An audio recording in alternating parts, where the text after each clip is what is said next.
La ferme des animaux de George Orwell. Chapitre 4.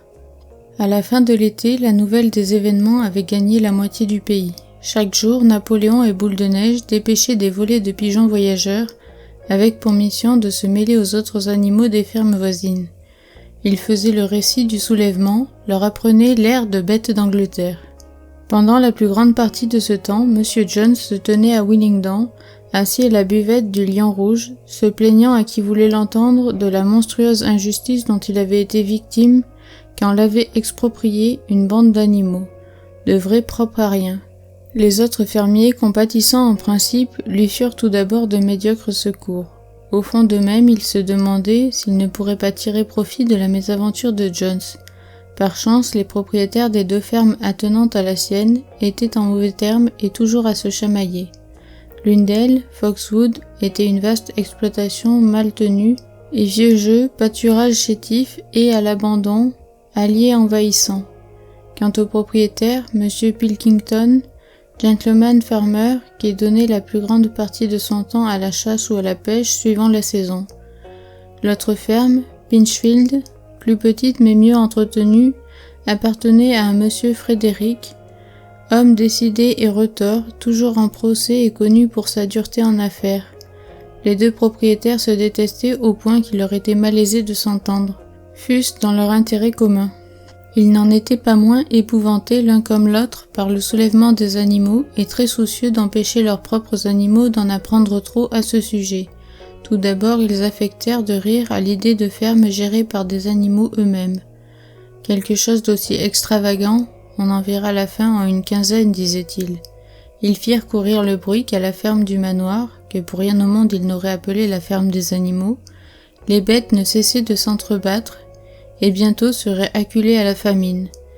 Mais du temps passa, et les animaux à l'évidence ne mourraient pas de faim. Alors Frédéric et Pilkington durent changer de refrain. Cette exploitation n'était que scandale et atrocité. Les animaux se livraient au cannibalisme, se torturaient entre eux avec des fers à cheval chauffés à blanc, et ils avaient mis en commun les femelles. Voilà où cela mène, disaient Frédéric et Pilkington, de se révolter contre les lois de la nature. Malgré tout, on n'ajouta jamais vraiment foi à ces récits.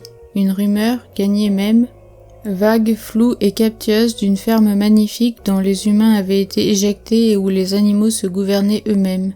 Et au fil des mois, une vague d'insubordination déferla dans les campagnes. Des taureaux jusque-là dociles étaient pris de fureur noire. Les moutons abattaient les haies pour mieux dévorer le trèfle. Les vaches ruaient, renversant les seaux. Les chevaux se dérobaient devant l'obstacle, culbutant les cavaliers. Mais surtout, l'air, et jusqu'aux paroles de bêtes d'Angleterre, gagnait partout du terrain. L'hymne révolutionnaire s'était répandu avec une rapidité stupéfiante. L'entendant, les humains ne dominaient plus leur fureur, tout en prétendant qu'ils le trouvaient ridicule sans plus. Il leur échappait, disait-il, que même des animaux puissent s'abaisser à d'aussi viles bêtises. Tout animal surpris à chanter, bête d'Angleterre, se voyait sur le champ donner la bastonnade. Et pourtant l'hymne gagnait toujours du terrain, irrésistible. Les merles le sifflaient dans les haies, les pigeons le roucoulaient dans les ormes. Il se mêlait au tapage du maréchal Ferrand, comme à la mélodie des cloches. Et les humains, à son écoute, en leur fort intérieur, tremblaient comme à l'annonce d'une prophétie funeste. Au début d'octobre, une fois le blé coupé, mis en meule et en partie battu, un vol de pigeons vint tourbillonner dans les airs, puis, dans la plus grande agitation, se posa dans la cour de la ferme des animaux. Jones et tous ses ouvriers, accompagnés d'une demi-douzaine d'hommes de main de Foxwood et de Pinchfield, avaient franchi la clôture aux 5 barreaux et gagné la maison par le chemin de terre. Tous étaient armés de gourdins, sauf Jones qui allait en tête, fusil en main. Sans nul doute, il entendait reprendre possession des lieux. À cela, on s'était attendu de longue date, et toute précaution était prise. Boule de Neige avait étudié les campagnes de Jules César dans un vieux bouquin découvert dans le corps de logis, et il dirigeait les opérations défensives. Promptement, il donna ses ordres et en peu de temps chacun fut à son poste. Comme les humains vont atteindre les dépendances, Boule de Neige lance la première attaque. Les pigeons, au nombre de 35, survolent le bataillon ennemi à modeste altitude et lâchent leur fiente sur le crâne des assaillants. L'ennemi surpris doit bientôt faire face aux oies à l'embuscade derrière la haie qui débouche et charge.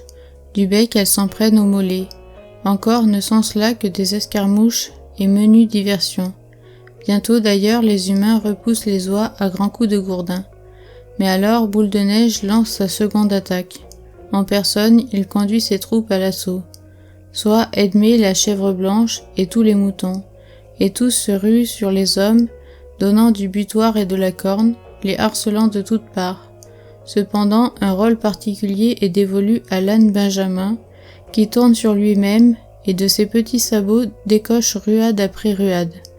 Mais une nouvelle fois, les hommes prennent le dessus grâce à leurs gourdins et à leurs chaussures ferrées. À ce moment, Boule de Neige pousse un cri aigu, signal de la retraite, et tous les animaux de tourner casaque, de fuir par la grande porte et de gagner la cour. Les hommes poussent des clameurs de triomphe, et croyant l'ennemi en déroute, ils se précipitent çà et là à ses trousses. C'est ce qu'avait escompté Boule de Neige. Dès que les hommes se furent bien avancés dans la cour, à ce moment surgissent de l'arrière les 3 chevaux, les 3 vaches et le gros des cochons, jusque-là demeurés en embuscade dans l'étable.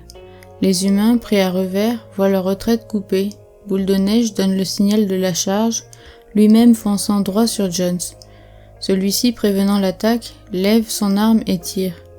Les plombs se logent dans l'échine de Boule de Neige et l'ensanglante, et un mouton est abattu, mort.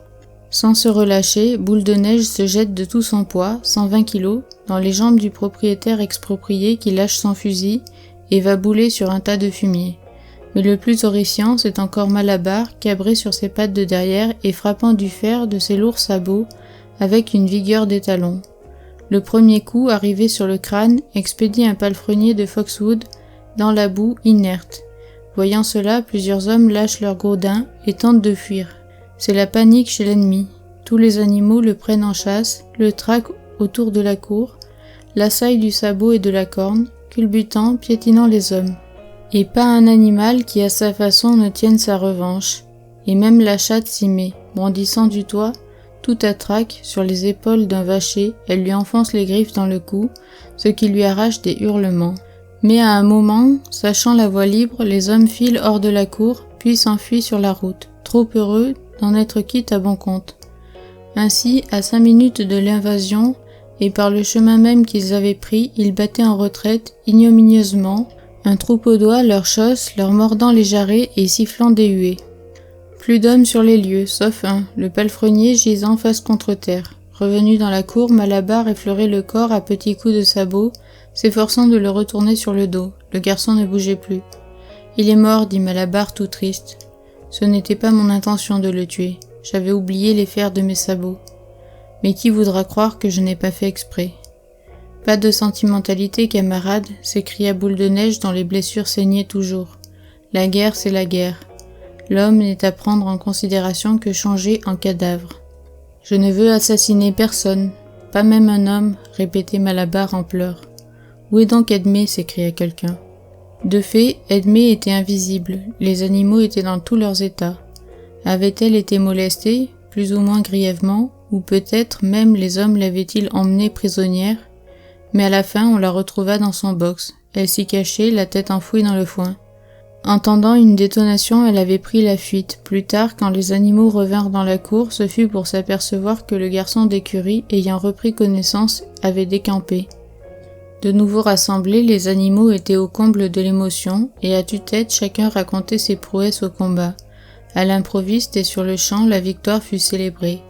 On hissa les couleurs, on chanta Bête d'Angleterre plusieurs fois de suite. Enfin, le mouton qui avait donné sa vie à la cause fut l'objet de funérailles solennelles. Sur sa tombe, on planta une aubépine.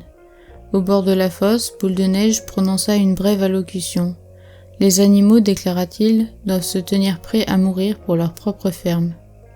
À l'unanimité, une décoration militaire fut créée, celle de héros animal, première classe, et elle fut conférée séance tenante à Boule de Neige et à Malabar. Il s'agissait d'une médaille en cuivre. En fait, on l'avait trouvée dans la sellerie car autrefois elle avait servi de parure au collier des chevaux, à porter les dimanches et les jours fériés. Une autre décoration, celle de héros animal deuxième classe, fut, à titre posthume, décernée aux moutons. Longtemps on discuta du nom à donner au combat pour enfin retenir celui de bataille de l'Étable, vu que de ce point l'attaque victorieuse avait débouché. On ramassa dans la boue le fusil de M. Jones. Or, on savait qu'il avait des cartouches à la ferme. Aussi fut-il décidé de dresser le fusil au pied du mât, comme une pièce d'artillerie, et, 2 fois l'an, de tirer une salve, le 12 octobre, en souvenir de la bataille d'Étable, et à la Saint-Jean d'été, jour commémoratif du soulèvement.